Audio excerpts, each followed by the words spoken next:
us for tonight's CBS News vice presidential debate.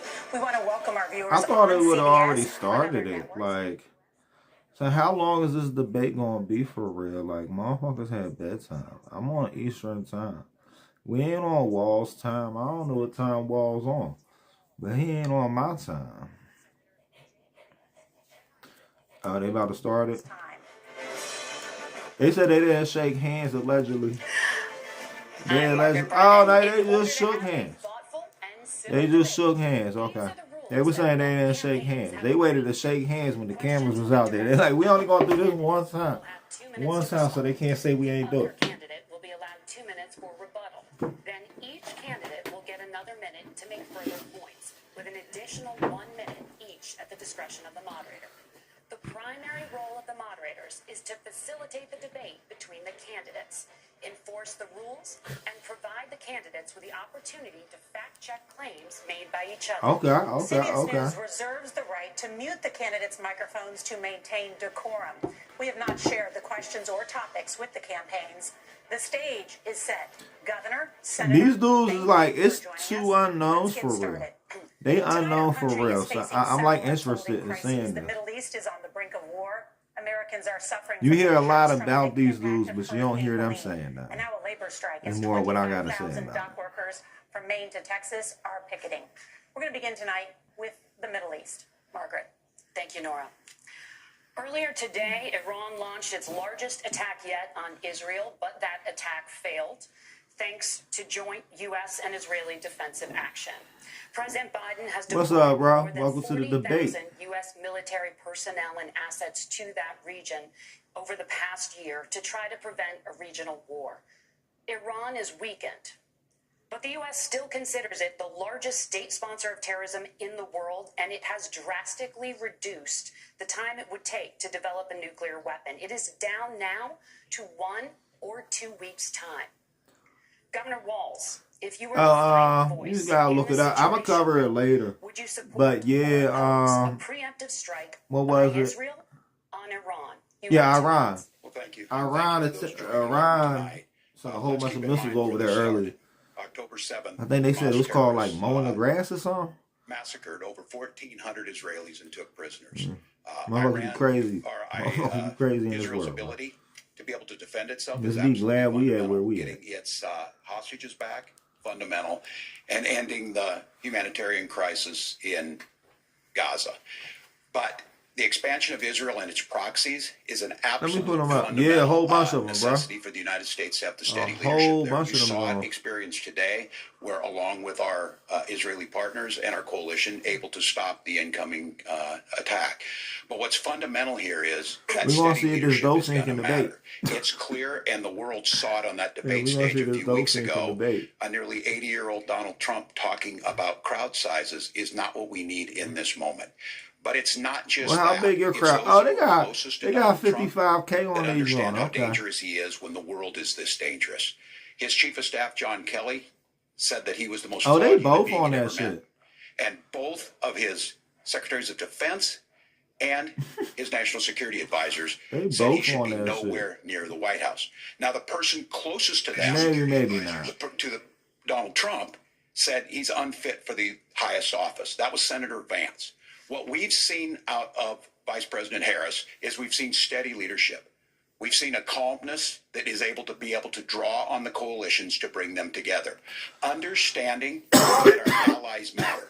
When our allies see Should I make them Donald bigger? Trump turn towards Vladimir Putin, Let me know if you want me to make them bigger. North Korea, when we start to see that type of fickleness around holding the coalitions together, we will stay committed. And as the vice president said today is, we will protect our forces and our allied forces, and there will be consequences. Governor, your time is So is up. they about to have a Senator debate Vance, about the same Israel? question.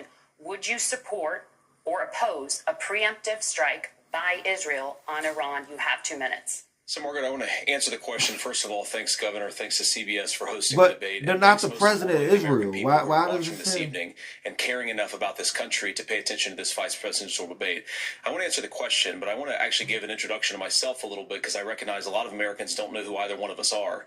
I was raised in a working class family. My mother required food assistance for periods of her life. My grandmother required Social Security help to raise me, and she raised me in part because my own mother struggled with addiction for a big chunk So of hold her on, is he a life. middle class I kid? went to college on the GI Bill after I enlisted in the Marine Corps and served in Iraq. And so I stand here asking to be your vice president with extraordinary gratitude for this country, for the American dream that made it possible for me He to just live said my the same dreams. shit And most everybody been making importantly, fun of I Kamala know that a for. lot of you are worried about the chaos in the world and the feeling that the American dream is unattainable.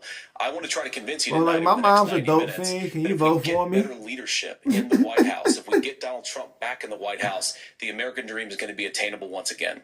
Now, to answer this particular question, we have to remember that as much as Governor Walz just accused Donald Trump of being an agent of chaos, Donald Trump actually delivered stability in the world, and he did it by establishing effective deterrence. People were afraid of stepping out of line. Iran, which launched this attack, has received over $100 billion in unfrozen assets thanks to the Kamala Harris administration.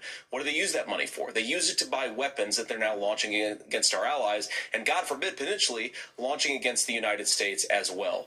Donald Trump recognized that for people to fear the United States, you needed peace through strength. They needed to recognize that if they got out of line, the United States global leadership would put stability and peace back in the world. Now, you asked about a preemptive strike, Margaret, and I want to answer the question. Look, it is up to Israel what they think they need to do to keep their country safe, and we should support Basically. our allies wherever they are when they're fighting the bad guys. I think that's the right approach to take with the Israel question.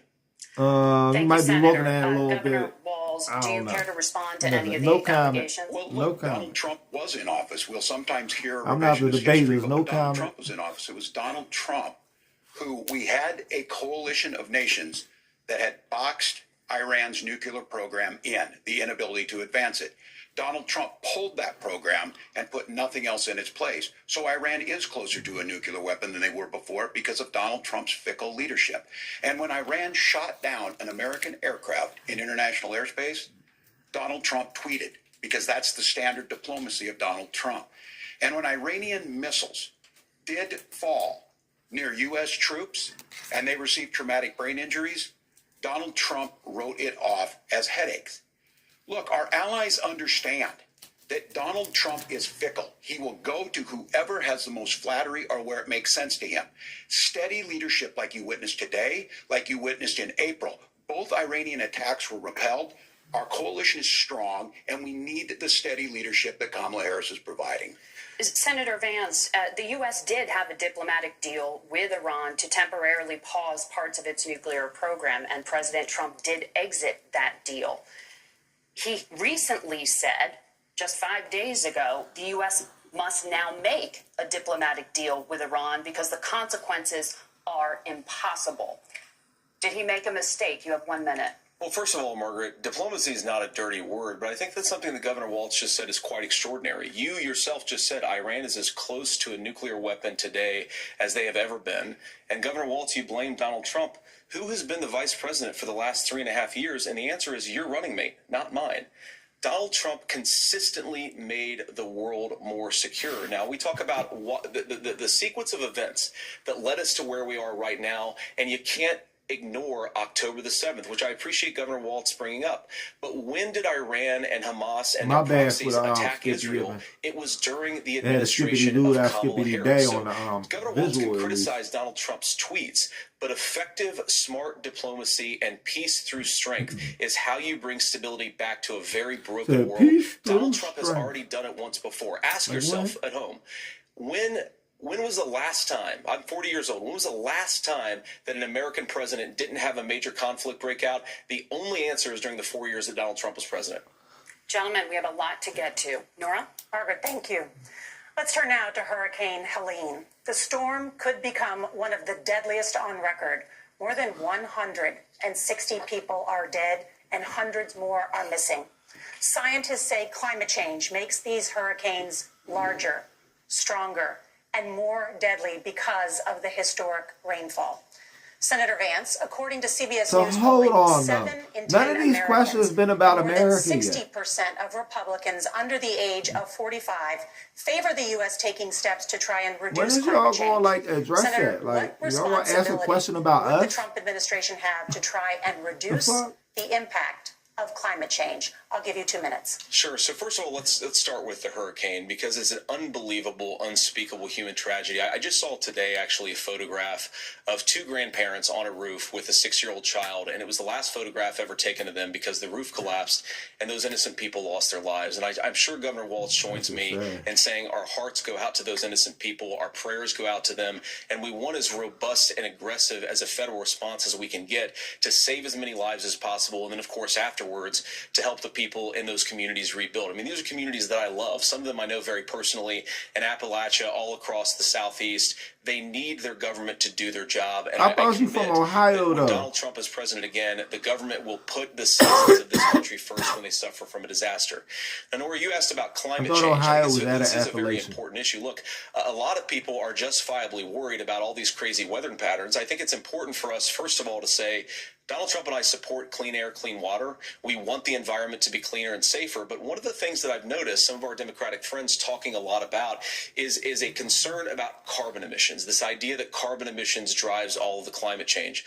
Well, let's just say that's true. Just for the sake of argument, so we're not arguing about weird science, let's just say that's true. Well, if you believe that, what would you want to do? The answer is that you'd want to reshore as much American manufacturing as possible, and you'd want to produce as much energy as possible in the United States of America because we're the cleanest economy in the entire world. What have Kamala Harris's policies actually led to? More energy production in China, more manufacturing overseas, more doing business in some of the dirtiest parts of the entire world. And when I say that, I mean the amount of carbon emissions they're doing per unit of economic output. So if we actually care about getting cleaner air and cleaner water, the best thing to do is to double down and invest in American workers and the American people. And unfortunately, Kamala Harris has done exactly the opposite. Governor Walz, you have 2 minutes to respond. Well, we got close to an agreement because all those things are happening. Look, first of all, it is a horrific tragedy with this hurricane, and my heart goes out to the folks that are down there in contact with the governors. I serve as co-chair of the Council of Governors as we work together on these emergency managements. Governors know no partisanship. They work together so all of the governors and the emergency responders are on the ground. Those happen on the front end. The federal government comes in, makes sure they're there that we recover, but we're still in that phase where we need to make sure that they're staying there, staying focused. Now, look, coming back to the climate change issue, there's no doubt this thing roared onto the scene faster and stronger than anything we've seen. Senator Vance has said that there's a climate problem in the past. Donald Trump called it a hoax and then joked that these things would make more beachfront property to be able to invest in. What we've seen out of the Harris administration now, the Biden-Harris administration, is we've seen this investment. We've seen massive investments, the biggest why did I name it decade? global history that we've seen in the Inflation Reduction Act has created jobs all across the country. 2,000 in Jeffersonville, Ohio, taking the EV technology that we invented and making it here. 200,000 jobs across the country. The largest solar manufacturing plant in North America sits in Minnesota. But my farmers know climate change is real. They've seen 500-year droughts, 500-year floods back to back. But what they're doing is adapting, and this has allowed them to tell me, look, I harvest corn, I harvest soybean, and I harvest wind. We are producing more natural gas and more oil at any time than we ever have. We're also producing more clean energy. So the solution for us is to continue to move forward, that climate change is real. Reducing our impact is absolutely critical, but this is not a false choice. You can do that at the same time you're creating the jobs that we're seeing all across the country. That's exactly what this administration has done. We are seeing us becoming an energy superpower for the future, not just the current. And that's what absolutely makes sense. You can do that at the same time you're creating the jobs that we're seeing all across the country. That's exactly what this administration is. I want to give you an opportunity to respond there. The governor mentioned that President Trump has called climate change a hoax. Do you agree? Well, look, what the president has said is that if the Democrats, in particular Kamala Harris and her leadership, if they really believe that climate change is serious, what they would be doing is more manufacturing and more energy production in the United States of America, and that's not what they're doing. So clearly, Kamala Harris herself doesn't believe her own rhetoric on this. If she did, she would actually agree with Donald Trump's energy policies. Now, something Governor Walz said I think is important to touch upon, because when we talk about clean energy, I think that's a slogan that often the Democrats will use here. And I'm talking, of course, about the Democratic leadership. And the real issue is that if you're spending hundreds of millions or even billions of dollars of American taxpayer money on solar panels that are made in China, number one, you're going to make the economy dirtier. We should be making more of those solar panels here in the United States of America. Some of them are, Tim, but a lot of them are being made overseas in China, especially the components that go into those solar panels. So if you really want to make the environment cleaner, you've got to invest in more energy production. We haven't built a nuclear facility, I think, one in the past 40 years. Senator. Natural gas, we got to invest more in it. Kamala Harris has done the opposite. That's raised energy prices and also meant that we're doing Senator, worse your by the time climate. is up. Governor, would you like to respond? You look like he Well, mad. look, we're producing more natural gas than we ever have. There's no moratorium on that. We're producing more oil. But the folks know, and like I said again, these are not liberal folks. These are not folks that are Green New Deal folks. These are farmers that have been drought one year, massive flooding the next year. They understand that it makes sense. Look, our number one export cannot be topsoil from erosion from these massive storms. We saw it in Minnesota this summer. And thinking about how do we respond to that, we're thinking ahead on this. And what Kamala Harris has been able to do in Minnesota, we're starting to weatherproof some of these things. The infrastructure law that was passed allows us to think about mitigation in the future. How do we make sure that we're protecting by burying our power lines? How do we make sure that we're protecting lakefronts and things that we're seeing more and more of? But to call it a hoax and to take the oil company executives to Mar-a-Lago, say, give me money for my campaign, and I'll let you do whatever you want. We can be smarter about that, and an all-above energy policy is exactly what she's doing, creating those jobs right here. Governor, your time is up. The overwhelming consensus among scientists is that the Earth's climate is warming at an unprecedented rate. Margaret? Thank you, Nora. We're going to turn now to immigration. The crisis at the U.S.-Mexico border What the fuck did that have to consistently do about ranks as anything? one of the top issues for American This voters. is the first issue. Senator Vance, your This is the first campaign issue y'all is pledging talking to about. carry out the largest mass deportation plan in American history and to use the U.S. military to do so. Could you be more specific about exactly how this will work? For example, would you deport parents who have entered the U.S. illegally and separate them from any of their children who were born on U.S. soil? You have 2 minutes. So first of all, Margaret, before we talk about deportations, we have to stop the bleeding. We have a historic immigration crisis because Kamala Harris started and said that she wanted to undo all of Donald Trump's border policies. 94 executive orders suspending deportations, decriminalizing illegal aliens, massively increasing the asylum fraud that exists in our system. That has opened the floodgates. And what it's meant is that a lot of fentanyl is coming into our country. I had a mother who struggled with opioid addiction and has gotten clean. I don't look want like you people who are struggling with it, though. with addiction to be deprived of their second chance because Kamala Harris let in fentanyl into our communities at record levels. So you've got to stop the bleeding. You've got to re-implement Donald Trump's I don't think these policies, motherfuckers realize where that build shit the come wall, re-implement deportations, and that gets me to your point, Margaret, about what do we actually do? So we've got 25 million illegal aliens who are here in the country. What do we do with them? I think the first thing that we do is we start with the criminal migrants. About 1 million of those people have committed some form of crime in addition to crossing the border illegally. I think you start with deportations on those folks. And then I think you make it harder for They illegal both aliens look like to they do a undercut the little bit of wages of setting. American workers. A lot of people will go home if they can't work I for think this is less the than first minimum time I wage in our own seen country. Walz. I And by seen the way, Vance that'll a be really couple good for our times. workers who just want to earn a fair wage for doing a good day's work. And the final point, Margaret, is you ask about family separation. Right now in this country, Margaret, we have 320,000 children that the Department of Homeland Security has effectively lost. Some of them have been sex trafficked. Some of them hopefully are at homes with their families. Some of them have been used as drug trafficking mules. The real family separation policy in this country is unfortunately Kamala Harris's wide open southern border. And I'd ask my fellow Americans to remember when she came into office, she said she was going to do this. Real leadership would be saying, you know what, I screwed up. We're going to go back to Donald Trump's border policies. I wish that she would do that. It would be good for all of us. Governor, do you care to respond to any of those specific allegations, including that the vice president is, quote, letting in fentanyl and using kids as drug mules among... Oh, he got a dog in his ear. The drug mule is not true, but I will say about this, about the fentanyl, because this is a crisis of this, the opioid crisis. And the good news on this is the last 12 months saw the largest decrease in opioid deaths in our nation's history. 30% decrease in Ohio, but there's still more work to do. But let's go back to this on immigration. Kamala Harris was the Attorney General of the largest state, a border state in California. She's the only person in this race who prosecuted transnational gangs for human trafficking and drug interventions. But look, we all want to solve this. Most of us want to solve this, and that is the United States Congress. That's the Border Patrol agents. That's the Chamber of Commerce. That's most Americans out here. That's why we had the fairest and the toughest bill on immigration that this nation's seen. It was crafted by a conservative senator from Oklahoma, James Lankford. I know him. He's super conservative, but he's a man of principle, wants to get it done. Democrats and Republicans worked on this piece of legislation. The Border Patrol said, this is what we need in here. These are the experts. And the Chamber of Commerce and the Wall Street Journal said, pass this thing. Kamala Harris helped get there. 1,500 new border agents. Detection for drugs. DOJ money to speed up these the adjudications on this, just what America wants. But as soon as I was getting ready to pass and actually tackle this, Donald Trump said no, told them to vote against it because it gives him a campaign issue. It gives him what would Donald Trump talk about if we actually did some of these things? And they need to be done by the legislature. You can't just do this through the executive branch. So look, we have the options to do this. Donald Trump had 4 years. He had 4 years to do this. And he promised you, America, how easy it would be.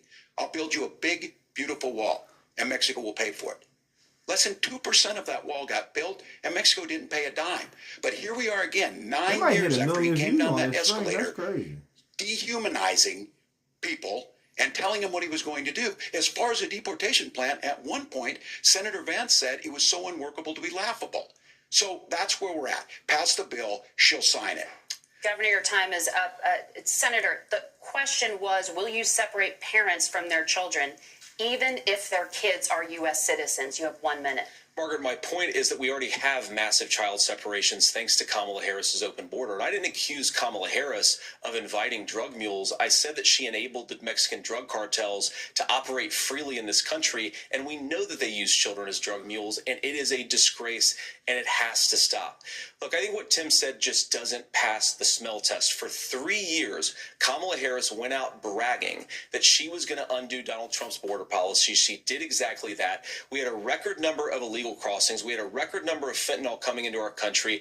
And now that she's running for president, or a few months before, she says that somehow she got religion and cared a lot about a piece of legislation.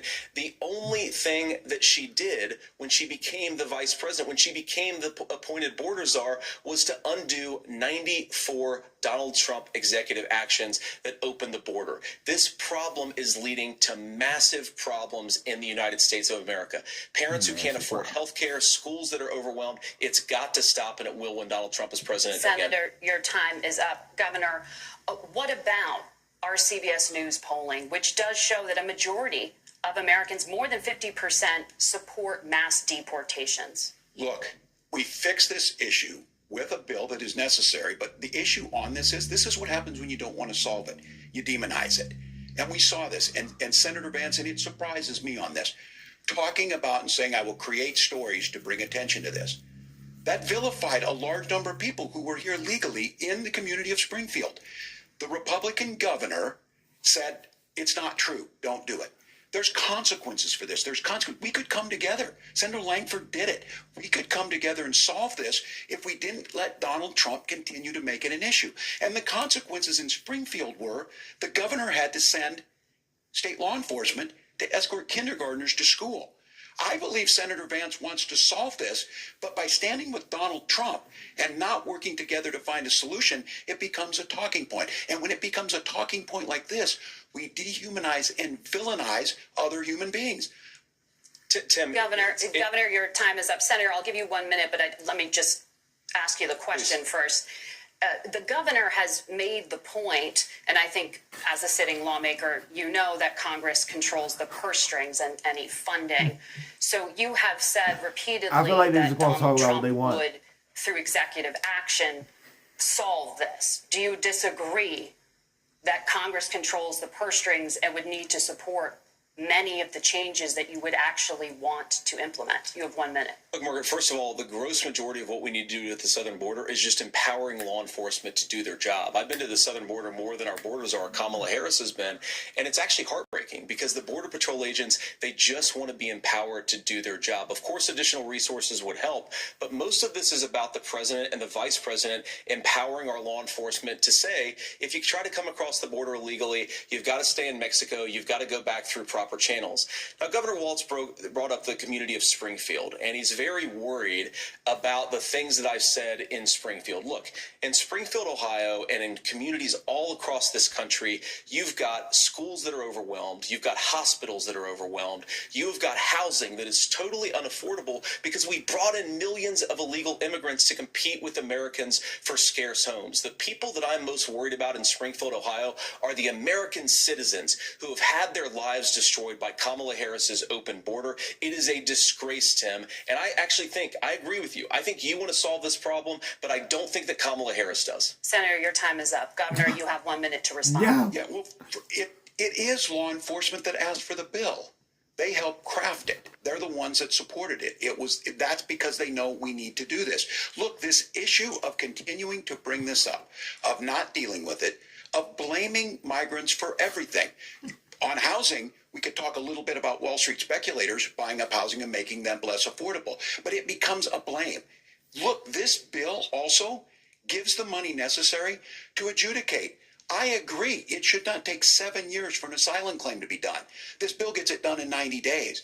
Then you start to make a difference in this, and you start to adhere to what we know, American principles. Look, I don't talk about my faith a lot, but Matthew 25:40 talks about, to the least amongst us you do unto me. I think that's true of most Americans. They simply want order to it. This bill does it. It's funded. It's supported by the people who do it. And it lets us keep our dignity about how we treat other people. Thank you, Governor. And just to clarify for our viewers, Springfield, Ohio does have a large number of Haitian migrants who have legal status, temporary protected status. Well, Margaret, but thank you, Senator. We have so much to get to. Margaret, I think it's important. We're going to turn now to the economy. Thank Margaret, you. the rules were that you guys weren't going to fact check, and since you're fact checking me, I think it's important to say what's actually going on.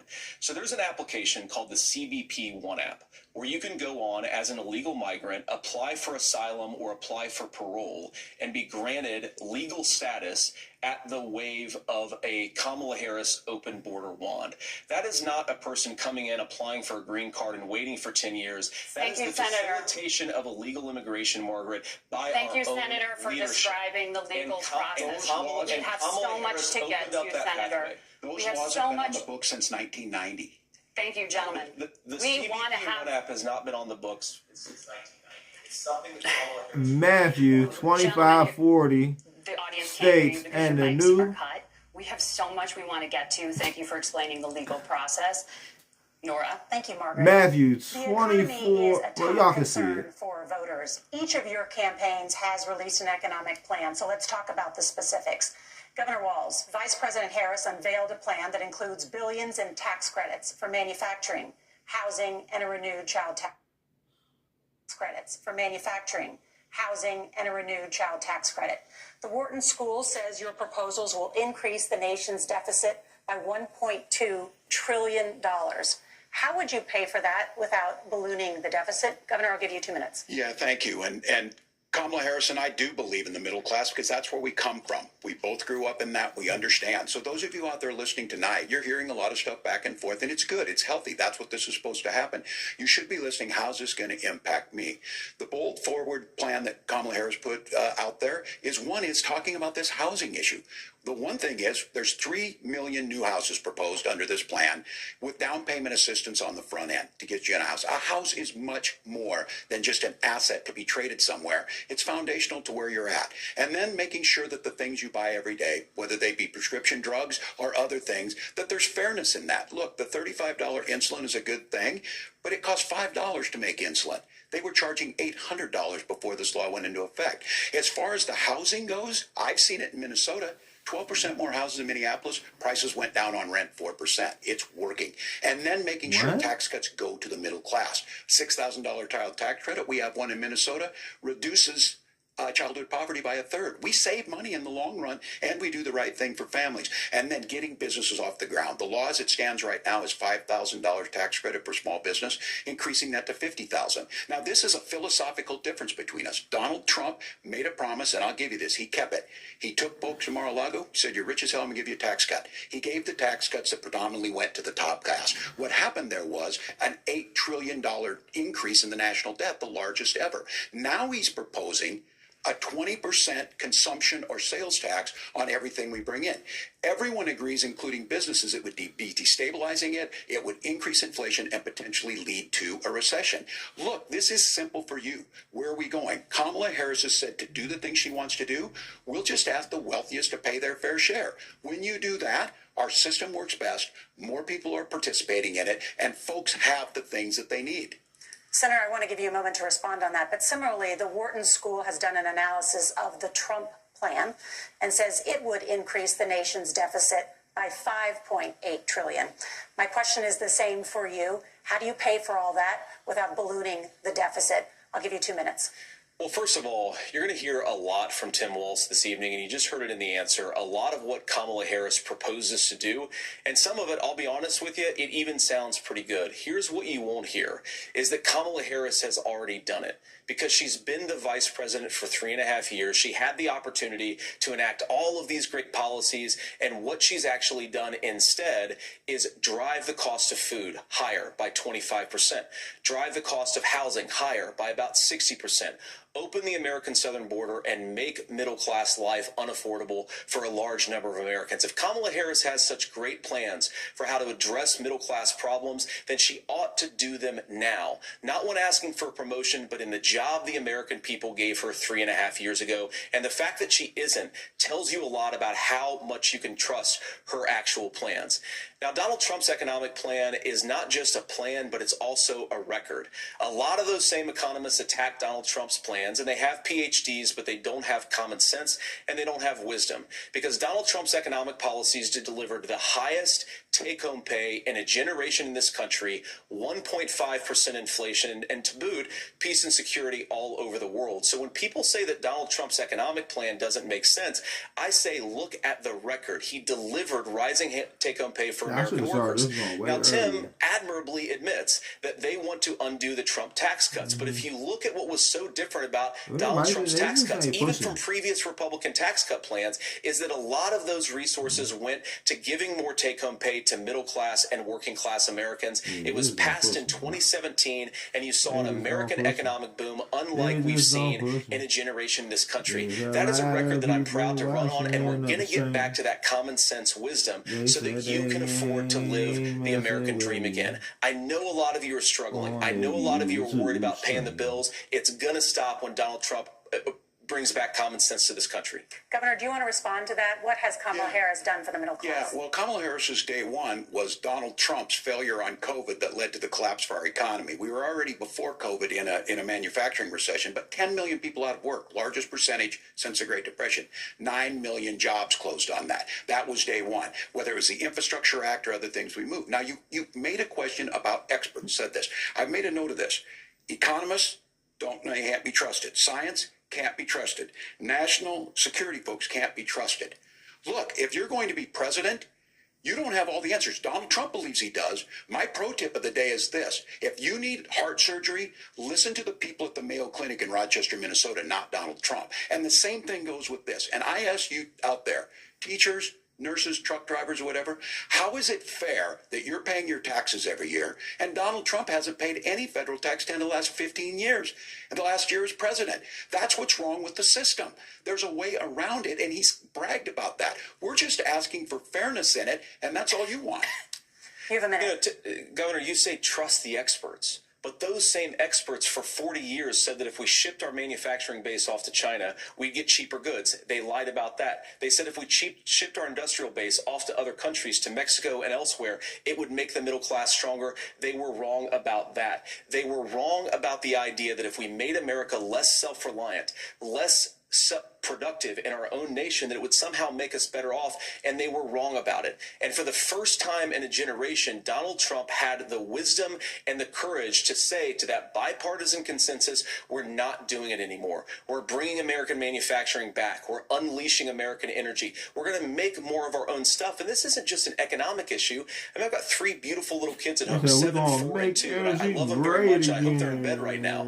But look, so many of the drugs, the pharmaceuticals that we put in the bodies of our children are manufactured by nations that hate us. This has to stop, and we're not going to stop it by listening to experts. We're going to stop it by listening to common sense wisdom, which is what Donald Trump governed on. Senator, your time is up. Governor Walz, can you address that? I mean, voters say they trust Donald Trump on the economy more. Why? If you're listening tonight and you want billionaires to get tax cuts, you heard what the numbers were.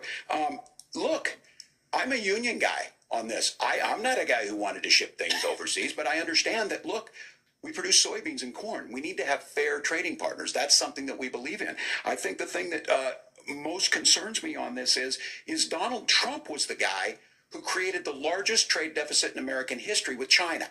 So the rhetoric is good.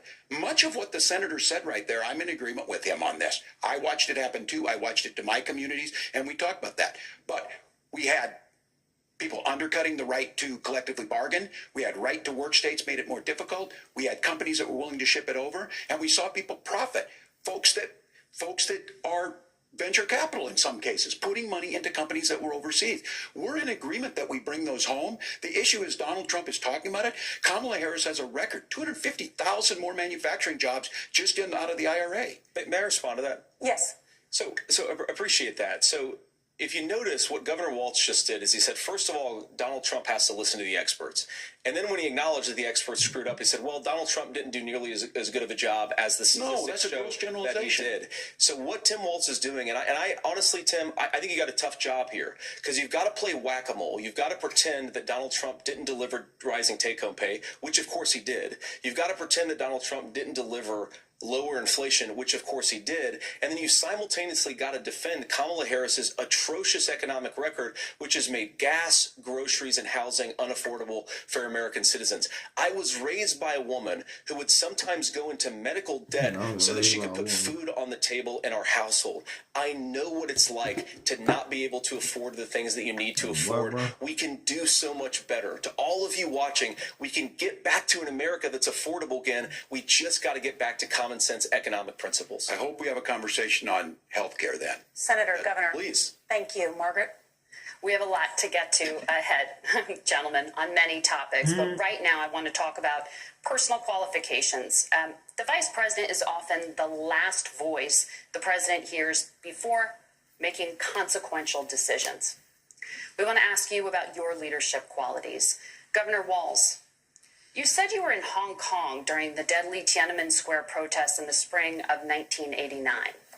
But Minnesota Public Radio and other media outlets are reporting that you actually didn't travel to Asia until August of that year. Can you explain that discrepancy? Yeah, well, and to the folks out there who didn't get at the top of this, look, I grew up in small rural Nebraska, town of 400, town that you rode your bike with your buddies till the street lights come on, and I'm proud of that service. I joined the National Guard. I think everybody did that everywhere, bro. They did that shit in the cities. And then I talking used about the GI Bill was out past to the become a street lights teacher, in the city. passionate about it, a young teacher. My first year out, I got the opportunity in the summer of '89 to travel to China. 35 years ago, be able to do that. I came back home and then started a program to take young people there. We would take basketball teams, we would take baseball teams, we would take dancers, and we would go back and forth to China. The issue for that was to try and learn. Now, look, my community knows who I am. They saw where I was at. Look, I will be the first to tell you, I have poured my heart into my community. I've tried to do the best I can, but I've not been perfect. And I'm a knucklehead at times, but it's always been about that. Those same people elected me to Congress for 12 years. And in Congress, I was one of the most bipartisan people, working on things like farm bills that we got done, working on veterans benefits. And then the people of Minnesota were able to elect me to governor twice. So look, my commitment has been from the beginning to make sure that I'm there for the people, to make sure that I get this right. I will say more than anything. Many times I will talk a lot. I will get caught up in the rhetoric. But being there, the impact it made, the difference it made in my life, I learned a lot about China. I hear the critiques of this. I would make the case that Donald Trump should have come on one of those trips with us. I guarantee you he wouldn't be praising Xi Jinping about COVID, and I guarantee you he wouldn't start a trade war that he ends up losing. So this is about trying to understand the world. It's about trying to do the best you can for your community, and then it's putting yourself out there and letting your folks understand what it is. My commitment, whether it be through teaching, which I was good at, or whether it was being a good soldier or was being a good member of Congress, I don't think you're a good teacher because you always be about. fucking up talking. Governor, You said just you a to dumb follow white up on dude. that, the question I don't was, want can no you dumb white dude explain teaching my the kids. discrepancy? All I said That on is a this was teacher, they at got there least. that summer and misspoke on this. So I will just. No, That's maybe what I like a said. mechanic teacher. You So I should was teach in shop. Hong Kong and China during the democracy protests went in. And from that, I learned a lot of what needed to be in governance. I thought they said today you wasn't. Thank you, Governor. Senator Vance, you got in fact check on 2016, you called your running mate Donald Trump unfit for the nation's highest office, and you said he could be America's Hitler. I know you've been asked many times, and you've said you regret those comments and Because explained you J.D. then Vance voted for decided he Donald Trump wanted in to be America's 2020. Hitler. But the Washington Post reported That was new what I messages said. last week in which you also disparaged Trump's economic record while he was president, writing to someone in 2020, quote, Trump thoroughly failed to deliver his economic populism. You're now his running mate, and you've shifted many of your policy stances to align with his. If you become vice president, why should Americans trust that you will give Donald Trump the advice he needs to hear and not just the advice Hold on, he hold on. wants I gotta to turn hear? this up. You have 2 minutes. What's up, First of bro? all, Welcome because to the I've always World been Wide open. Web. And sometimes, of course, I've disagreed with the president, but I've also been extremely open about the fact What's that up? I We was got wrong the about debate Donald going on Trump. over here. I was wrong, first of all, because I believe some of the media Who's over stories here that turned out watching to the be debate? dishonest fabrications of his record. But most importantly, Yeah, Donald we're over Trump here watching delivered the for the debate. American people. Rising wages, rising What happened, take-home bro? pay, an economy that worked for normal Americans, a secure southern border, a lot of things, frankly, that I didn't think he'd be able to deliver on. And yeah, when you screw up, when you misspeak, when you get something wrong and you change your mind, you ought to be honest with the American people about it. It's one of the reasons, Margaret, why I've done so many interviews is because I think it's important to actually explain to the American people where I come down on the issues and what changed. Now, you pointed out the messages from 2020. Margaret, I've been extremely consistent that I think there were a lot of things that we could have done better in the Trump administration in the first round if Congress was doing its job. I strongly believe, and I've been a United States Senator, that Congress is not just a high-class debating society. It's not just a forum for senators and congressmen to whine about problems. It's a forum to govern. So there were a lot of things on the border, on tariffs, for example, where I think that we could have done so much more if the Republican Congress and the Democrats in Congress had been a little bit better about how they govern the country. They were so obsessed with impeaching Donald Trump, they couldn't actually govern. And I want to talk about this tariff issue in particular. So are you a stepchild? Because Tim just You accuses wasn't us of just being talking about your national sales stepbrother? tax. Look, the one thing, and you're probably surprised to hear me praising Joe Biden, but the one thing that Joe Biden did is he continued some of the Trump tariffs that protected Now, hold on, American because we trying to manufacturing listen jobs. to the And it's debate, the bro. one issue, the most pro-worker part of the Biden administration, it's the one issue where Kamala Harris has run away from Joe Biden's record. Think about this. If you're trying to employ slave laborers in China at $3 a day, you're going to do that and undercut the wages of American workers unless our country stands up for itself and says, you're not accessing our markets unless you're paying middle-class Americans a fair wage. Senator, your time is up. Listen, don't you got a Thank you. port to go shut Now the down? issue of reproductive rights. Governor Walz, after Roe versus Wade was overturned, you signed a bill into law that made Minnesota one of the least restrictive states in the nation when it comes to abortion. Former President Trump said in the last debate that you believe Did this dude say he abortion gonna turn in me the into the 19th fucking is FBI? absolutely fine. Yes Did or he no? really Is just that say what he you gonna turn me support? into I'll the give you 2 FBI? minutes. That's not what the bill says, but look, this issue is what's on everyone's mind. Donald Trump put this all into motion. He brags about just how sound great it funny. was that he put the judges in and overturned Roe versus Wade. 52 years of personal autonomy. And then he tells us, oh, we send it to the states. It's a beautiful thing. Amanda Zaworski would disagree with you on it's a beautiful thing. A young bride in Texas waiting for their child at 18 weeks. She has a complication, a tear in the membrane. She needs to go in. The medical care at that point needs to be decided by the doctor. And that would have been an abortion. But in Texas, that would have put them in legal jeopardy. She went home, got sepsis, nearly dies, and now she may have difficulty having children. Or in Kentucky, Hadley Duvall, a 12-year-old child, raped and impregnated by her stepfather. Those are horrific. Now, when God asked about that, Senator Vance said 2 wrongs don't make a right. There is no right in this. So in Minnesota, what we did was restore Roe versus Wade. We made sure that we put women in charge of their health care. But look, this is not where, if you don't know Amanda or a Hadley, you soon will. Their Project 2025 is going to have a registry of pregnancies. It's going to make it more difficult, if not impossible, to get contraception. Somebody told me they and was limit backing access, if not Kamala Harris. eliminate access to infertility treatments. For so many of you out there listening, me included, infertility treatments are why I have a child. That's nobody else's business, but those things are being proposed. And the catch-all So why on are you this telling us is, about well, this? the states will decide what's right for Texas might not be right for Washington. That's not how this works. This is basic human right. We have seen maternal mortality skyrocket in Texas, outpacing many other countries in the world. This is about healthcare. In Minnesota, we are ranked first in healthcare for a reason. We trust women. We trust doctors. Senator, do you want to respond to the governor's claim? Will you create a federal pregnancy monitoring agency? No, Nora, certainly we won't. And I want to talk about this issue because I know a lot of Americans care about it, and I know a lot of Americans don't agree with everything that I've ever said on this topic. And, you know, I grew up in a working class family in a neighborhood where I knew a lot of young women who had unplanned pregnancies and decided to terminate those pregnancies because they feel like they didn't have any other options. And, you know, I one of them is actually very dear to me. And I know she's watching tonight, and I love you. And she told me something a couple years ago that she felt like if she hadn't had that abortion, that it would have destroyed her life because she was in an abusive relationship. And I think that what I take from that as a Republican who proudly wants to protect innocent life in this country, who proudly wants to protect the vulnerable, is that my party, we've got to do so much better of a job at earning the American people's trust back on this issue where they frankly just don't trust us. And I think that's one of the things that Donald Trump and I are endeavoring to do.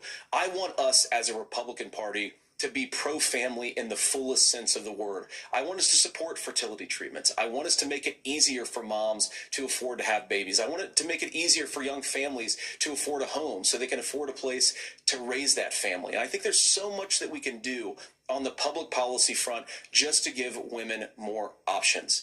Now, of course, Donald Trump has been very clear that on the abortion policy specifically, that we have a big country and it's diverse. And California has a different viewpoint on this than Georgia. Georgia has a different viewpoint from Arizona. And the proper way to handle this, as messy as democracy sometimes is to let voters make these decisions, let the individual states make their abortion policy. And I think that's what makes the most sense in a very big, a very diverse, and let's be honest, sometimes a very, very messy and divided country. Governor, would you like to respond and also answer the question about restrictions? Yeah, well, the question got asked and Donald Trump made the accusation that wasn't true about Minnesota. Well, let me tell you about this idea that there's diverse states. There's a young woman named Amber Thurman. She happened to be in Georgia, a restrictive state. Because of that, she had to travel a long distance to North Carolina to try and get her care. Amber Thurman died in that journey back and forth. The fact of the matter is, how can we as a nation say that your life and your rights, as basic as the right to control your own body, is determined on geography?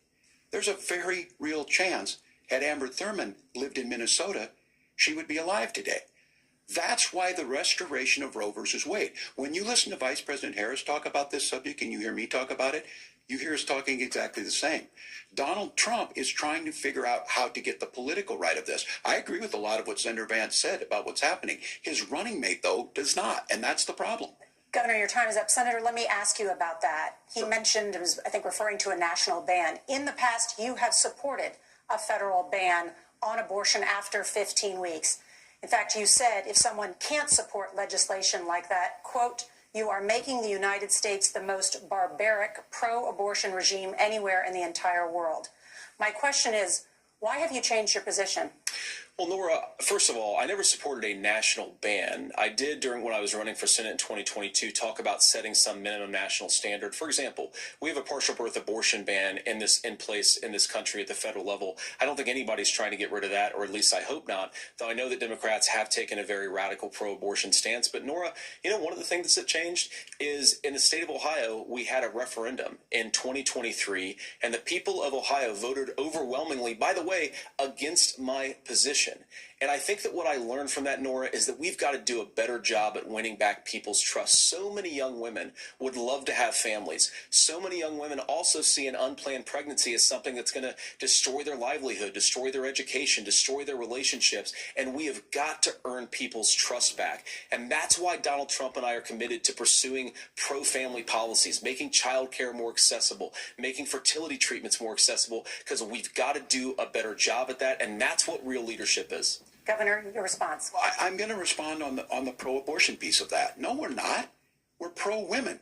We're pro-freedom to make your own choice. We know what the implications are to not be that.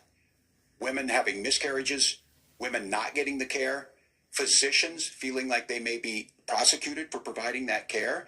And as far as making sure that we're educating our children and giving them options, Minnesota's a state with one of the lowest teen pregnancy rates. We understand that too. We know that the options need to be available, and we make that true. We also make it, we're a top 3 state for the best place to raise children. But these two things, to try and say that we're pro-children, but we don't like this, or you guys are pro-abortion, that's not the case at all. We are pro-freedoms for women to make their choices, and we're going, and Kamala Harris is making the case, to make options for children more affordable, a $6,000 child tax credit, but we're not going to base that on the backs of making someone like Amber Thurman drive 600 miles to try and get health care. Senator? May I respond to that? First of all, Governor, I agree with you. Amber Thurman should still be alive, and there are a lot of people who should still be alive, and I certainly wish that she was. And maybe you're free to disagree with me on this and explain this to me, but as I read the Minnesota law that you signed into law, the statute that you signed into law, it says that a doctor who presides over an abortion where the baby survives, the doctor is under no obligation to provide life-saving care to a baby who survives a botched late-term abortion. That is, I think, That's whether not you're true. pro-choice or That's not how the law pro-abortion, is. that is fundamentally barbaric. And that's why I use that word, Nora, is because some of what we've seen, do you want to force Catholic hospitals to perform abortions against their will? Because Kamala Harris has supported suing Catholic nuns to violate their freedom of conscience. We can be a big and diverse country where we respect people's freedom of conscience and make the country more pro-baby and pro-family. But please. Yes, Governor, please respond. Look, this is one where there's always something there. This is a very simple proposition. These are women's decisions to make about their healthcare decisions, and the physicians who know best when they need to do this. Trying to distort the way a law is written to try and make a point, that's not it at all. What was I wrong about, Governor? Please tell me, what was I wrong about? That is not the way the law is written. Look, I've given But this... how? I've given this advice on a lot of things, that getting involved, getting engaged, that's been misread, and it was fact-checked at the last debate. But the point on this is there's a continuation of these guys to try and tell women or to get involved. I use this line on this, just mind your own business on this. Things worked best when Roe versus Wade was in place. When we do a restoration of Roe, that works best. That doesn't preclude us from increasing funding for children. It doesn't increase us from making sure that once that child's born, like in Minnesota, they get meals. They get early childhood education. They get health care. So that hiding behind we're going to do all these other things when you're not proposing them in your budget, Kamala Harris is proposing them. She's proposing all those things to make life easier for families. I asked a specific question, Governor. You gave me a slogan as a response. It's not the case. It's not true. That's not what the law says. Why they got both their They mics still fact-checked it on? with I thought they President were Trump. supposed to be cutting mics. Gentlemen, there's a lot to discuss. We have to move on, and we're going to be right He's back letting with them much more argue. of the CBS News vice presidential debate in just a moment. Oh, it's a fucking commercial. It's a fucking commercial. We got a lot to digest. They done set them the fuck up. They done set them up in the end. Let both their mics on to fucking argue. They fucking argue. How long is this commercial break about to be? On our places, right shiny faces. When you wake up in the morning, we want to be. We really gotta watch commercials Jade has now? one of the Okay, dude. quickest minds I've ever seen. Okay, dude. I did not want to watch no fucking commercials. CBS in the morning. CBS in the evening. CBS in the prime time. CBS in the afternoon. You can watch CBS 24/7 on YouTube. You can watch CBS 24/7 on YouTube in the mornings. So were they trying to sell Paramount? How you gonna try to sell Paramount on your free live stream on YouTube? Fuck is this bullshit?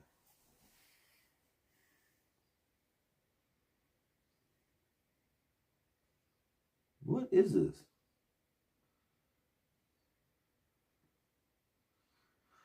There's stuff going on in my neighborhood. I don't like what's going on in my neighborhood.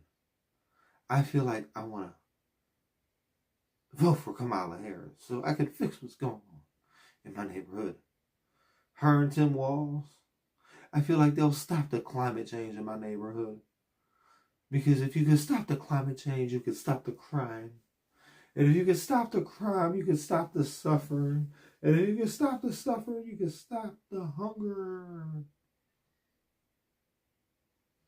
That was a crime scene. You see what's going on over there with the sheriff and all that? They going to jail, bro. They going to jail. It's almost 10 o'clock.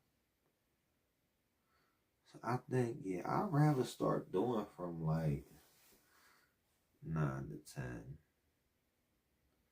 Maybe like 8 to 10 or something. I don't know. We'll see. We might get this little push at 10 o'clock. I just can't believe I'm watching this whole... Like, why do they got commercials in the debate? What type of debate got fucking commercials in it? All these fucking commercials, bro. All these fucking commercials. I want to get back to this debate. But I think in the meantime, we could talk about some stuff, right? So, basically, today, Iran sent a whole bunch of missiles over to, Israel.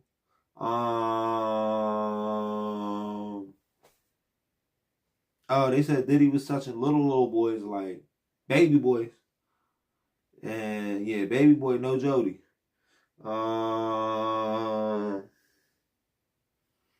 Let me see.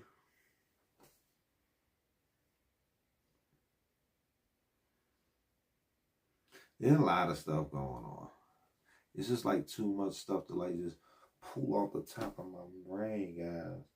Pull off the top of my brain. You know, I like to like just let you guys know everything going on in the news. Try to give it to y'all unfiltered. Okay, so what's going on now? What do we have going on here? Let's see. Jackson on Person to Person. On Person to Person? Is this Usher?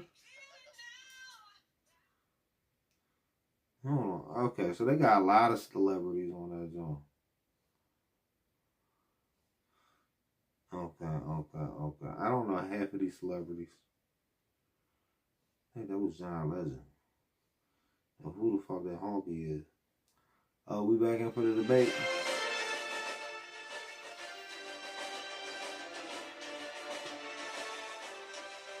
Welcome back to the CBS News Vice Presidential Debate.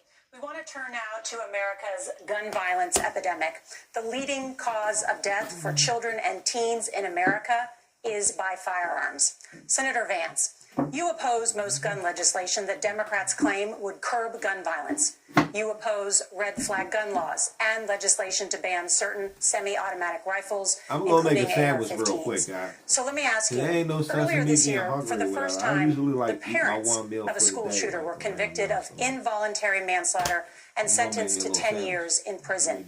Do you think holding parents responsible could curb mass shootings? I'll give you 2 minutes. Yeah, well, Nora, on that particular case, I don't know the full details, but I certainly trust local law enforcement and local authorities to make those decisions. I think in some cases the answer is going to be yes, and in some cases the answer is going to be no. And the details really matter here, of course. For example, if a kid steals a gun, that's going to be different than if a parent hands over a gun knowing that their kid is potentially dangerous.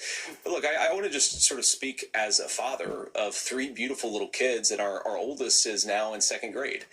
And like a lot of parents, we send our kids to school with such hope and such joy and such pride at their little faces on the first day of school. And we know, unfortunately, that a lot of kids are going to experience this terrible epidemic of gun violence. And of course, our hearts go out to the families that are affected by this terrible stuff. And we do have to do better. And I think that Governor Walz and I actually probably agree that we need to do better on this. The question is just, how do we actually do it? Now, here's something that really bothers me and worries me about this epidemic of violence. The gross majority, close to 90% in some of the statistics I've seen, of the gun violence in this country is committed with illegally obtained firearms. And while we're on that topic, we know that thanks to Kamala Harris's open border, we've seen a massive influx in the number of illegal guns run by the Mexican drug cartel. So that number, the amount of illegal guns in our country is higher today than it was 3.5 years ago. But what do we do about the schools? What do we do to protect our kids? And I think the answer is, and I say this not loving the answer, because I don't want my kids to go to school in a school that feels unsafe or where there are visible signs of security. But I unfortunately think that we have to increase security in our schools. We have to make the doors lock better. We have to make the doors stronger. We've got to make the windows stronger. And of course, we've got to increase school resource officers, because the idea that we can magically wave a wand and take guns out of the hands of bad guys, it just doesn't fit with recent experience. So we've got to make our schools safer. And I think we've got to have some common sense bipartisan solutions for how to do that. Governor, you have 2 minutes. Well, I think all the parents watching tonight, this is your biggest nightmare. Look, I got a 17-year-old, and he witnessed a shooting at a community center playing volleyball. Those things don't leave you. As a member of Congress, I sat in my office surrounded by dozens of the Sandy Hook parents, and they were looking at my 7-year-old picture on the wall. Their 7-year-old were dead, and they were asking us to do something. And look, I'm a hunter. I own firearms. The vice president is. We understand that the Second Amendment is there, but our first responsibility is to our kids to figure this out. In Minnesota, we've enacted enhanced red flag laws, enhanced background checks, and we can start to get data. But here's the problem. If we really want to solve this, we've got folks that won't allow research to be even done on gun violence. And this idea that we should just live with it, and I here's what I do think, that this is a good start to the conversation. I 100% believe that Senator Vance hates it when these kids, it's abhorrent and it breaks your heart. I agree with that. But that's not far enough when we know there are things that work. I've spent time in Finland and seen some Finnish schools. They don't have this happen, even though they have a high gun ownership rate in the country. There are reasonable things that we can do to make a difference. It's not infringing on your Second Amendment. And the idea to have some of these weapons out there, it just doesn't make any sense. Kamala Harris, as an attorney general, worked on this issue. She knows that it's there. No one's trying to scaremonger and say we're taking your guns, but I ask all of you out there, do you want your schools to look like a fort? Is that what we have to go? When we know there's countries around the world that their children aren't practicing these types of drills. They're being kids. We owe it to them to get a fix. These are things that shouldn't be that difficult. You can still keep your firearms, and we can make a difference. We have to. If you're listening tonight, this breaks your heart. Senator. Tim, first of all, I didn't know that your 17-year-old witnessed a shooting. I'm sorry about that, and I hope that you're doing okay. Christ have mercy. It is awful. And I appreciate what Tim said, actually, about Finland, because I do think it illustrates some of the frankly weird differences between our own country's gun violence problem and Finland. Is okay, first of all, we have way higher rates of mental health abuse, or mental health substance abuse. We have way higher rates of depression, way higher rates of anxiety. We unfortunately have a mental health crisis in this country that I really do think that we need to get to the root causes of, because I don't think it's the whole reason why we have such a bad gun violence problem, but I do think it's a big piece of it. Another driver of the gun violence epidemic, especially that affecting our kids, it doesn't earn as many headlines, but is the terrible gun violence problem in a lot of our big cities. And this is why we have to empower law enforcement to arrest the bad guys, put them away, and take gun offenders off the streets. I think there's a whole host of things that we can do here, but I do think at our schools we've got to talk about more security. Senator, thank you. Governor, you previously opposed an assault weapons ban, but it only later in your political career did you change your position. Why? Yeah, I sat in that office with those Sandy Hook parents. I've become friends with school shooters. I've seen it. Look, the NRA, I was an NRA guy for a long time. I used to teach gun safety. I'm of an age where my shotgun was in my car so I could pheasant hunt after football practice. That's not what we live today. And several things I want to mention on this is talking about cities and where it's at. The number one where the most firearm deaths happen in Minnesota are rural suicides. And we have an epidemic of children getting guns and shooting themselves. And so we have, and we should look at all of the issues. Making sure folks have health care and all that, but I want to be very careful. This idea of stigmatizing mental health, just because you have a mental health issue doesn't mean you're violent. And I think what we end up doing is we start looking for a scapegoat. Sometimes it just is the guns. It's just the guns. And there are things that you can do about it. But I do think that this is one, and I think this is a healthy conversation. I think there's a capacity to find solutions on this that work, protect Second Amendment, protect our children. That's our priority. Gentlemen, thank you. Margaret? Thank you, Nora. Let's turn now to the top contributor to inflation, the high cost of housing and rent. There's a shortage of more than 4 million homes in the United States, and that contributes to the high housing prices. Governor Walz, the Harris campaign promises a $25,000 down payment assistance for first-time home buyers and a $10,000 tax credit.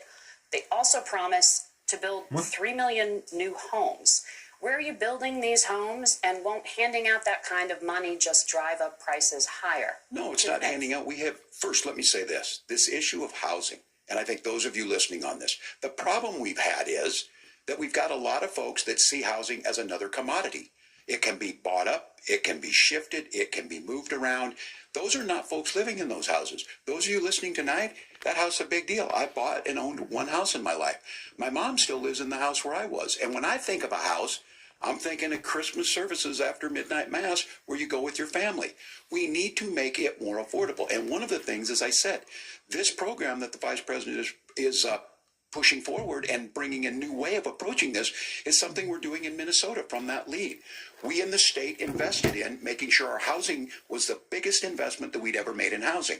It starts to make it easier. We cut some of the red tape. Local folks, look, we can't do it at the federal level, but local folks make it easier to build those homes. And then that down payment assistance. I can tell all of you out there, certainly for me, using the GI Bill was one thing, but a veteran's home loan, the big thing about a veteran's home loan is you don't have to pay the down payment. Those are things that make it there. Now, look, you're going to pay it back, and you're going to pay your mortgage. Those are things that we know in the long run, the appreciated value, the generational wealth that's created from it. And I will give Minneapolis an example. Minneapolis is the one city where we've seen the lowest inflation rates. We've seen a 12% increase in stock because we've put some of these things in, and we're implementing a state program to make sure we give some of that down payment assistance. We get it back from people because here's what we know. People with stable housing end up with stable jobs. People with stable housing have their kids able to get to school. All of those things in the long run end up saving our money. And that's the thing that I think we should be able to find some common ground in, but we can't blame immigrants for the only reason. That's not the case that's happening in many cities.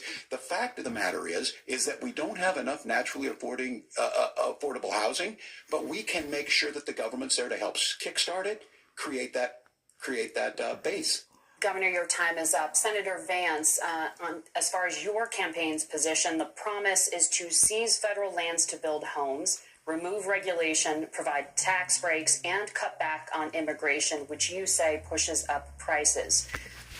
Where are you going to build all the new homes you're promising, and what part of any of this plan will provide immediate relief? You have 2 minutes. Well, first of all, Tim just said something that I agree with. We don't want to blame immigrants for higher housing prices, but we do want to blame Kamala Harris for letting in millions of illegal aliens into this country. So it's like we had to take that all off because 25 million illegal aliens competing with Americans for scarce homes is one of the most significant drivers of home prices in the country. It's why we have massive increases in home prices that have happened right alongside massive increases in illegal alien alien populations under Kamala Harris's leadership. Now, Tim We're just gonna see if mentioned we can make it to the end, guys. some of those But ideas I actually think are halfway decent, and we some of them I we disagree might not with. make it But to the the most end. important thing here is We might not be able Kamala to make it Harris to the is end. not running as a newcomer to politics. She is the sitting vice president. If she wants to enact all of these policies to make housing more affordable, I invite her to use the office that the American people already gave her, not sit around and campaign and do nothing while Americans This phone find was the getting American hot, too. dream of Oh, homeownership cooled off, completely though. unaffordable. Now, you asked, Margaret, what would immediately change the equation for American citizens if you lower energy prices? As Donald Trump says, drill, baby, drill. One of the biggest drivers of housing costs, aside from illegal immigration, is, think about it. If a truck driver's paying 40% more for diesel, then the lumber he's delivering to the job site to build the house is also going to become a lot Yeah, I more don't know. expensive. If we open up Let me American see how much energy battery for I an use. immediate pricing Damn. release, How did the relief phone for heat American up like citizens, that? not, by the way, just in housing, but in a whole host of other economic goods, too. Senator Vance, you still That have was 23 weird. seconds That's there. Do you weird. want to answer I have it? where? Yeah. Governor, we will get to you in a moment. But Senator, where are you going to seize the federal land? Going to seize the federal lands? Can you clarify? Well, what Donald Trump has said is we have a lot of federal lands that aren't being used for anything. They're not being used for national park. They're not being used, and they could be places where we build a lot of housing. And I do think that we should be opening up building in this country. We have a lot of land that could be used. We have a lot of Americans that need homes. We should be kicking out illegal immigrants who are competing for those homes, and we should be building more homes for the American citizens who deserve to be here. Senator, your time is up. Governor, I do want to let you respond to the allegation that the vice president is letting in Of course, that's not migrants, true. And again, that you it's have the affecting facts. I housing guess we prices. agreed not to fact check. I'll check it. Look, crossings are down compared to when Donald Trump left office. But it's, again, blaming and not trying to find the solution. I was going to ask, though, on this question, are we going to drill and build houses in the same federal land? And I think when people hear federal lands, these are really important pieces of land. Now, Minnesota doesn't have a lot of federal lands. I know in the western part of the countries we do. There's not a lot of federal lands in and around Minneapolis, for example. So the issue is I don't understand the federal lands issue unless we see this, and I worry about this as someone who cares deeply about our national parks and our federal lands. Look, Minnesota, we protect these things. We've got about 20% of the world's fresh water. These lands protect. They're there for a reason. They belong to all of us. But again, this is when you view housing and you view these things as commodities. Like there's a chance to make money here. Let's take this federal land and let's 20% sell of it the to world's people for that. water. I think there's better ways to do this. I don't really believe you, bro. Hold on. Some of these houses, we're able to make some investments. That gets people in. And I'm still on the fact on this. Economists, Senator Vance, you said you don't like the economists. Which economists are saying that it is immigrants that's adding to the cost? Governor, Where's your the study? time is up. But Senator, on that point, I'd like for you to clarify. There are many contributing factors to high housing costs. What evidence do you have that migrants are part of this problem? Well, there's a Federal Reserve study that we're happy to share after the debate. We'll put it up on social media, actually, that really drills down on the connection between increased levels of migration, especially illegal immigration, and higher housing prices. Now, of course, Margaret, that's not the entire driver of higher housing prices. 10% of the fresh water. 10%. Nowhere near 20. But I'm still surprised about that. A country of explorers. But we increasingly have a federal administration. That was the AI makes it overview. Federal administration that makes it harder to develop our resources, makes it harder to build things, and wants to throw people in jail for not doing everything exactly as Kamala Harris says they I appreciate it, and what that means I appreciate is that you it. have a lot of people who would love I'm supposed to be build holding homes this who on aren't up so y'all able can to hear build it. homes. I actually agree with Tim Walz. We should get out of this idea of housing as a commodity, but the thing that has most turned housing into a commodity is giving it away to millions upon millions of people who have no legal right to be here. What are the federal regulations? I deal with this as a governor. You can very quickly reply. I'm sorry. I get this as a governor, and I don't necessarily disagree with that. That in some cases, many of those are local, many of them are state. I don't know which ones are federal, but I think whenever we talk regulations, people think they can get rid of them. I think you want to be able to get out of your house in a fire. I think you want to make sure that it's fireproof and those types of things. So which are the regulations? Because how you the gonna vice have a president's fireproof not house, bro? responsible for those. Congress writes those. Governor, thank you. Gentlemen, We have a lot to get to. You're passionate about the housing crisis, I can tell. But Nora? Thank you. One of the top problems facing Americans is the high cost of health care. Senator Vance, at the last presidential debate, former President Trump was asked about replacing the Affordable Care Act. In response, he said, "I have concepts of a plan." Since then, Senator, you've talked about changing how chronically ill Americans get health insurance. Can you explain how that would work? And can you guarantee that Americans with pre-existing conditions won't pay more? I'll give you 2 minutes. Well, of course, we're going to cover Americans with pre-existing conditions. In fact, a lot of my family members have gotten health care. I believe, members of my family actually got private health insurance, at least for the first time, switched off of Medicaid onto private insurance for the first time under Donald Trump's leadership. And I think that, a lot of people have criticized this concepts of a plan remark. It's very simple common sense. I think as Tim Walz knows from 12 years in Congress, you're not going to propose a 900-page bill standing on a debate stage. It would bore everybody to tears, and it wouldn't actually mean anything because part of this is the give and take of bipartisan negotiation. Now, when Donald Trump was actually president, and again, he has a record to be proud of, prescription drugs fell in 2018 for the first time in a very long time. Under Kamala Harris's leadership, prescription drugs are up about 7%. Under Donald Trump's entire 4 years, they were up about 1.5%. He introduced pricing transparency. You think about healthcare, you go into a hospital, you try to buy something, and nobody knows what it actually costs. That price transparency will actually give American consumers a little bit more choice and will also drive down costs. And we talked about, the reinsurance regulations is what I was talking about. Look, Donald Trump has said that if we allow states to experiment a little bit on how to cover both the chronically ill but the non-chronically ill, it's not just a plan. He actually implemented some of these regulations when he was president of the United States. And I think you can make a really good argument that it salvaged Obamacare, which was doing disastrously until Donald Trump came along. Bored as I think fuck, this is an important point about President Trump. Of course, you don't have to agree with everything that President Trump has ever said or ever done. I don't know if I can keep holding this phone. Obamacare was crushing under the weight I don't of its know own how regulatory my burden phone and healthcare tapped costs. out, though. Donald Trump could have destroyed the program. Instead, he worked in a This bipartisan is way too to hot. ensure that Americans had access to affordable care. It's not perfect, of course, and there's so much more that we not can gonna keep do. holding that But I phone. think that Donald Trump Can't has even hold earned it. the right to put in place some better healthcare policies. He's earned it because he did it successfully the first time. Governor? All right, here's where being an old guy gives you some history. I was there at the creation of the ACA. And the reason it was so important is I come from a major healthcare state, home of the Mayo Clinic, home to Medical Alley, 3M, Medtronic, all of those. We understand healthcare. It's why we're ranked first on affordability and accessibility and quality of healthcare. And so what I know is under Kamala Harris, more people are covered than they have before. And those of you listening, this is critical to you. Now, Donald Trump all of a sudden wants to. Go back and remember this. He ran on the first thing he was going to do on day one was to repeal Obamacare. On day one, he tried to sign an executive order to repeal the ACA. He signed on to a lawsuit to repeal the ACA, but lost at the Supreme Court. And he would have repealed the ACA had it not been for the courage of John McCain to save that bill. Now, fast forward, what that means to you is you lose your pre-existing conditions. If you're sitting at home and you got asthma, too bad. If you're a woman, probably not. Broke your foot during football, might kick you out. Your kids get kicked out when they're 26.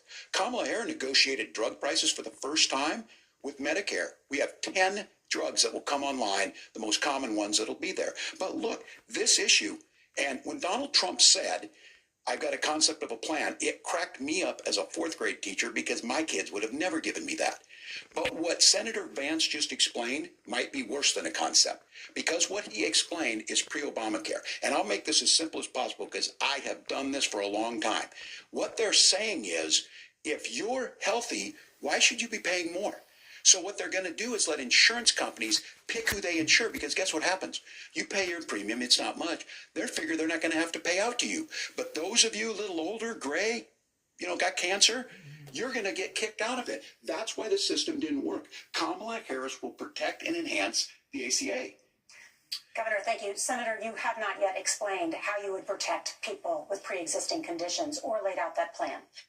Well, look, we currently have laws and regulations in place right now that protect people with pre-existing conditions. We want to keep those regulations in place, but we also want to make the health insurance marketplace function a little bit better. Now, what Governor Walz just said is actually not true. A lot of what happened, and the reason that Obamacare was crushing under its own weight, is that a lot of young and healthy people were leaving the exchanges. Donald Trump actually helped address that problem, and he did so in a way that preserved people's access to coverage who had pre-existing conditions. But again, something that these guys do is they make a lot of claims about if Donald Trump becomes president, all of these terrible consequences are going to ensue. But in reality, Donald Trump was president. Inflation was low. Take-home pay was higher. And he saved the very program from a Democratic administration that was collapsing and would have collapsed absent his leadership. He did his job, which is govern. Did any of them answer a question tonight? Results, not just complain about problems, but actually solve them. Governor, did enrollment under the Affordable Care Act go up under the Trump administration? It's higher now that we've seen it go up. Look, people are using it. The system works. And the question about this, if young people, whatever, that's the individual mandate piece of this. And Republicans fought tooth and nail saying, well, Americans should be free to do this. Well, then so what you happens think the individual mandate's a good idea? I think the idea of making sure the risk pool is broad enough to cover everyone, that's the only way insurance works. When it doesn't, it collapses. You are asking pre-ACA where we get people out. Look, people know that they need to be on health care. People expect it to be there. And when we are able to make it, and we are making it this way, when we incentivize people to be in the market, when we help people who might not be able to afford it get there, and we make sure then when you get sick and old, it's there for you. Because I heard people say, well, I don't want to buy into Medicare or whatever. Good luck buying health care once you get past 70. So look, the ACA works. We can continue to do better. Kamala Harris did that. The way she made everything better was negotiating those 10 drugs on Medicare for the first time in American history. Thank you. Margaret? Can I address that? I apologize. We're out of time. We have a number of subjects to discuss. Margaret? Let's talk about families in America. There is a child care crisis in this country, and the United States is one of the very few developed countries in the world without a national paid leave program for new parents. Governor Walz, you've said that if Democrats win both the White House and Congress, this is a day one priority for you. How long should employers be required to pay workers while they are home taking care of their newborns? You have 2 minutes. Yeah, well, that's negotiable, and that's what Congress worked. But here's what the deal is. Americans sitting out there right now, you may work for a big company. We're home in Minnesota to some of the largest Fortune 500 companies. Kamala Harris knows that and Be required to pay workers while they are home taking care of their newborns. You have 2 minutes. Yeah, I'm about to turn off the camera negotiable, and that's what to see if Congress that's worked. going to But help here's what pull the it deal down. is. Because this phone Americans is sitting out there way right too now, hot. you may work for a big company. Look, we're home in Minnesota to some of the largest Fortune 500 companies. Kamala Harris knows that in California. Those companies provide paid family medical leave. One is, I think they're moral and they think it's a good thing, but it also keeps their employees healthy. We in Minnesota passed a paid family medical leave. You have a child, and I had to go back to work 5 days after my kids were born. This allows you to stay home a certain amount of time. What we know is that gets the child off to a better start. The family works better. We stay in their employers. We get more consistency in that. So Kamala Harris has made it a priority. We implemented it in Minnesota, and we see growth. That's how you become a pro-business state. But the negotiations on it, and here's the issue. Those big companies are able to offer it. Those of you out there who don't have it, just imagine what happens if you get cancer or your child gets sick. We know what happens. You end up staying home. In some cases, that means no paycheck because you've got no protection on that. This is the case of an economy that Donald Trump has set for the wealthiest amongst us. He's willing to give those tax breaks to the wealthiest. He's willing to say, bust those unions up, do whatever. What we're saying is the economy works best when it works for all of us. And so a paid family medical leave program, and I will tell you, go to the families or go to the businesses and ask them. As far as childcare on this, you have to take it at both the supply and the demand side. You can't expect the most important people in our lives to take either our children or our parents to get paid the least amount of money. And we have to make it easier for folks to be able to get into that business and then to make sure that folks are able to pay for that. We were able to do it in Minnesota, and I'm still telling you this. We were listed elected as the best state, we're still in crisis on this. A federal program of paid family and medical leave and help with this will enhance our workforce, enhance our families, and make it easier to have the children that you want. Governor, your time is up. Senator, do you support a national paid leave program? And if so, for how long should employers be mandated to pay their employees while they are home taking care of their newborn? You have 2 minutes. Yeah, well, first of all, Margaret, a number of my Republican colleagues and some Democrats, too, have worked on this issue. And I think there is a bipartisan solution here because a lot of us care about this issue. I mean, look, I speak from this very personally because I'm married to a beautiful woman who's an incredible mother to our 3 beautiful kids, but is also a very, very brilliant corporate litigator. And I'm so proud of her.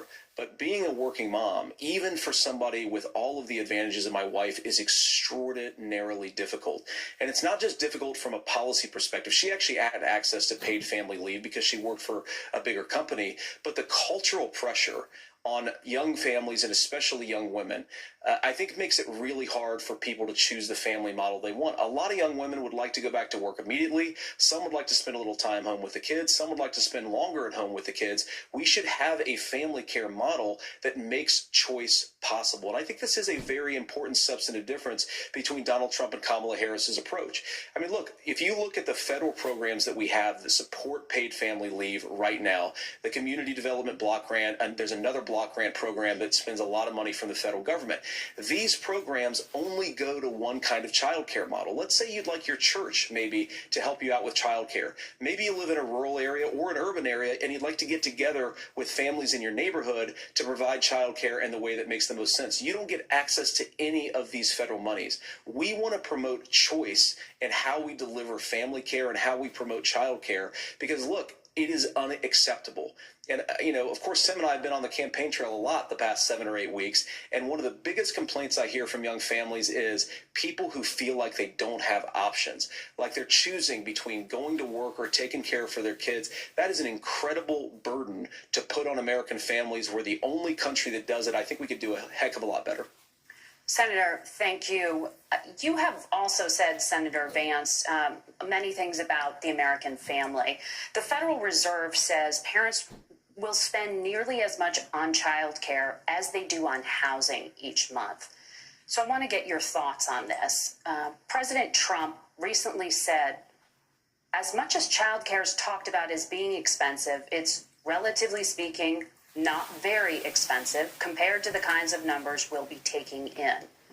Is President Trump committed to the $5,000 per child tax credit that you have described? You have 1 minute. Well, what President Trump said, Margaret, I just want to defend my running mate here a little bit, is that we're going to be taking in a lot of money by penalizing companies for shipping jobs overseas and penalizing countries who employ slave laborers and then ship their products back into our country and undercut the wages of American workers. It's the heart of the Donald Trump economic plan. Cut taxes for American workers and American families. Cut taxes for businesses that are hiring and building companies in the United States of America, but penalize companies and countries that are shipping jobs overseas. That's the heart of the economic proposal. And I think what President Trump is saying is that when we bring in this additional revenue with higher economic growth, we're going to be able to provide paid family leave, child care options that are viable and workable for a lot of American families. Can you clarify how that will solve the child care shortage? Well, because as Tim said, a lot of the child care shortage is we just don't have enough resources going into the multiple people who could be providing family care options. And we're going to have to, unfortunately, look, we're going to have to spend more money. We're going to have to induce more people to want to provide child care options for American families, because the reason it's so expensive right now is because you've got way too few people providing this very essential service. Thank you, Senator. Governor Walz, your ticket also has some child care tax credit proposals. Do you think Congress will agree to the $6,000 credit for newborns and $3,000 credit for children over the age of 6, as your campaign has promised? Is that realistic? Well, if these members of Congress are listening to anybody, I can tell you, and this is the biggest issue. Everybody listening tonight knows. I mean, I'm sure they were shocked to hear it's not that expensive. And let's be clear, whether it's $5,000 or $6,000, that pays you about 3 or 4 months. Let's be clear of where we're at on this. It's because we got out of an imbalance on this. We thought we were going to get by not paying people. I don't think Senator Vance and I are that far apart. I'm not opposed to what he's talking about on options. We've done scholarship types of things. I think we need to be open to making the case. But the issue here is, the question you asked is, you're not going to pay for it with these tariffs. That's just adding another $4,000 on the family and taking less. So not only do they not get the money to pay for that, they're $4,000 in the hole. That's Wharton School. That's his alma mater. And so I think the issue here is, if those members of Congress, I can't believe they're not. When I go to businesses, sure, they'll talk about taxes sometime, but they will lead with childcare and they will lead with housing, because we know the problem is, especially in a state like Minnesota, we need more workers because our economy's growing, but we need the workforce. Governor, thank you. Ready to move on. Nora? Let's talk about the state of democracy, the top issue for Americans after the economy and inflation. After the 2020 election, President Trump's campaign and others filed 62 lawsuits contesting the results. Judges, including those appointed by President Trump and other Republican presidents, looked at the evidence and said there was no widespread fraud.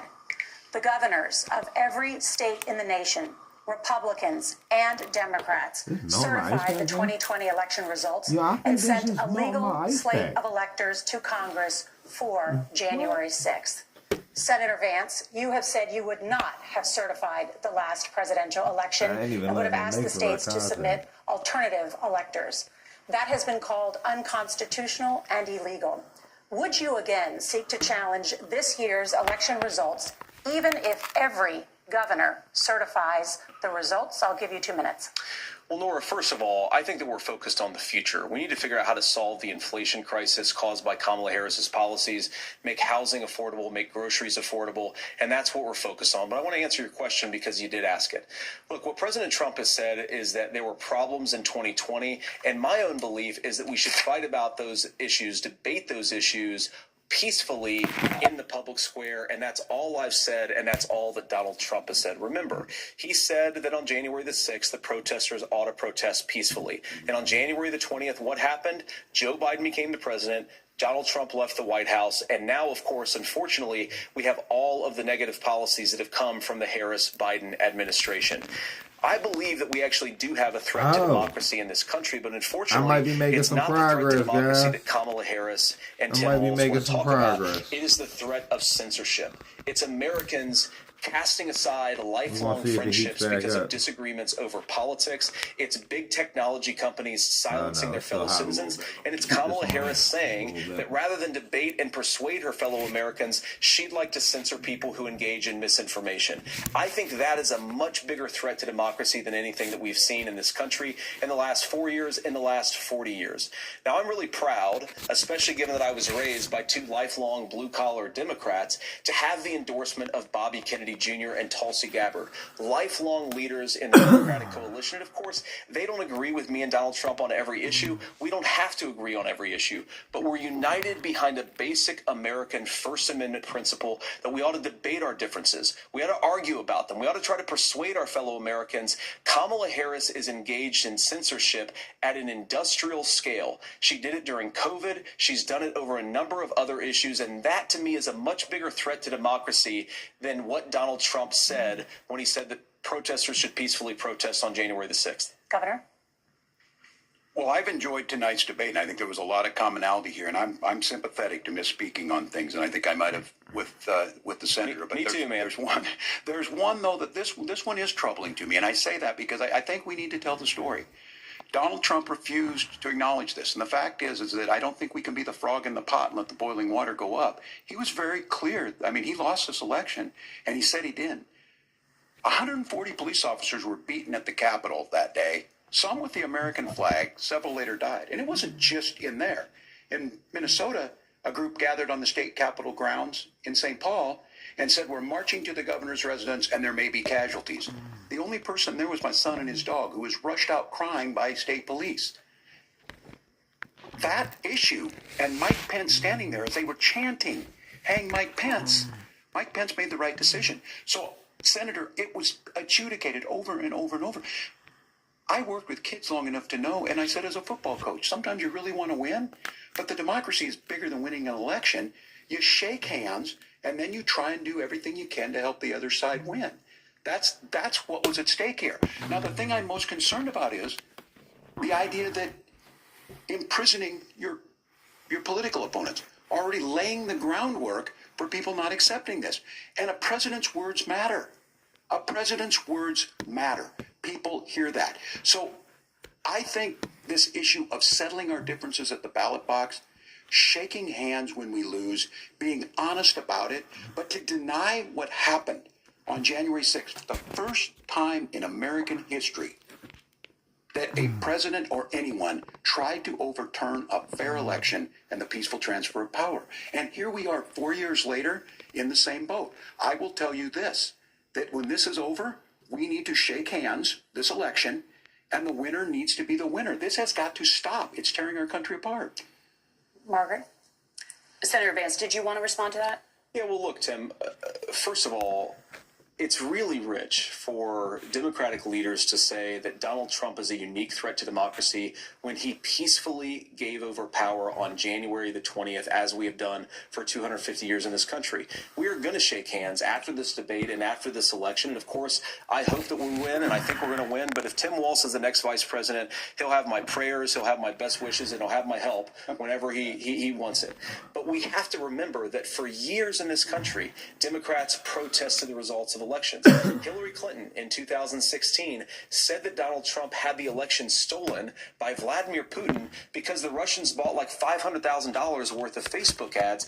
This has been going on for a long time. And if we want to say that we need to respect the results of the election, I'm on board. But if we want to say, as Tim Walz is saying, that this is just a problem that Republicans have had, I don't buy that. Governor. January 6th was not Facebook ads. And I think a revisionist history on this. Look, I don't understand how we got to this point. But the issue was that happened. Donald Trump, can you do it? And all of us say there's no place for this. It has massive repercussions. This idea that there's censorship to stop people from threatening to kill someone. Where's Dave Chappelle at with the music? That's not censorship. Censorship is book banning. Mm-hmm. We've seen that brought up. I just think for everyone tonight, and I'm going to thank Senator Vance. I think this is the conversation they want to hear, and I think there's a lot of agreement. But this is one that we are miles apart on. This was a threat to our democracy in a way that we had not seen, and it manifested itself because of Donald Trump's inability to say. He is still saying he didn't lose the election. I would just ask that. Did he lose the 2020 election? Tim, I'm focused on the future. Did Kamala Harris censor Americans from speaking their mind in the wake of the 2020 COVID situation? That is a damning non-answer. It's a damning non-answer for you to not talk about censorship. Obviously, Donald Trump and I think that there were problems in 2020. We've talked about it. I'm happy to talk about it further. But you guys attack us for not believing in democracy. The most sacred right under the United States democracy is the First Amendment. You yourself have said there's no First Amendment right to misinformation. Kamala Harris wants to use the power of government and big tech to silence people from speaking their minds. That is a threat to democracy that will long outlive this present political moment. I would like Democrats and Republicans to both reject censorship. Let's persuade one another. If y'all can only see his face. And then let's come together afterwards. You can't yell fire in a crowded theater. That's the test. That's the Supreme Court test. Tim, fire in a crowded theater. You guys wanted to kick people off of Facebook for saying that toddlers shouldn't wear masks. Senator, the governor does have the floor. Fire in a crowded theater. That is criticizing the policies of the government, which is the right of every American. Senator, the governor does have the floor for 1 minute to respond to you. Yeah. Well, I don't run Facebook. What I do know is I see a candidate out there who refused, and now again, and this I'm pretty shocked by this. He lost the election. This is not a debate. It's not. It's not anything anywhere. This is a debate. This is a debate now. Because look, when Mike Pence made that decision to certify that election, that's why Mike Pence isn't on this stage. What I'm concerned about is where is the firewall with Donald Trump? Where is the firewall if he knows he could do anything, including taking an election? And his vice president's not going to stand to it. That's what we're asking you, America. Will you stand up?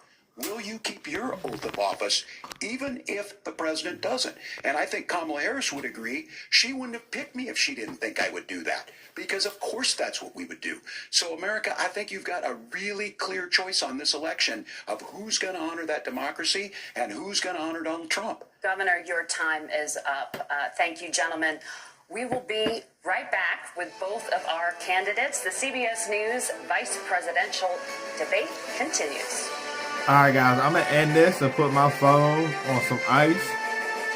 And then I'm going to start it back up so I can have this actually on the screen. So, yeah, I'll be back.